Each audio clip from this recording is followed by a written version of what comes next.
ডাবের পুডিং বানানো যে এত সহজ তা আমি আজকে না বানালে তো বুঝতামই না।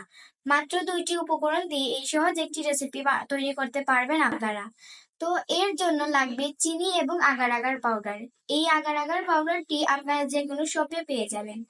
এই আগার আগার পাউডারটি হচ্ছে যে কোনো তরল পদার্থকে জমাতে সাহায্য করে। তো ডাবের পুডিং বানানোর জন্য আমি চুলায় প্যান বসিয়ে দিচ্ছি। প্যান সামান্য গরম হয়ে গেলে আমি ডাবের পানিগুলো দিয়ে দিচ্ছি। একটু পরে আমি স্বাদ অনুযায়ী চিনি দিয়ে দিচ্ছি। আপনারা আপনাদের পরিমাণ মতো চিনি দিতে পারবেন, চাইলে না দিতেও পারবেন। আমি যে 2টি ডাব ইউজ করেছি সেগুলোর পানি একদম মিষ্টি ছিল না, তাই আমি মিষ্টির জন্য চিনি ব্যবহার করেছি।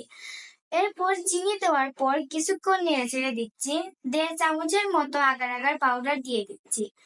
আগার আগার পাউডার দেওয়ার পর আবারও কিছুক্ষণ নেড়ে ছেড়ে দিচ্ছি। ঠান্ডা হয়ে গেলে আমি এটি কাচের বাটিতে ঢেলে নিচ্ছি। এবার 30 মিনিটের জন্য আমি ফ্রিজে রেখে দিচ্ছি। 30 মিনিট পর দেখুন সুস্বাদু ডাবের পুডিং হয়ে গেছে। এত সুস্বাদু একটি রেসিপি আপনারা যে কোনো সময় বাসায় বসে বানিয়ে ফেলতে পারবেন।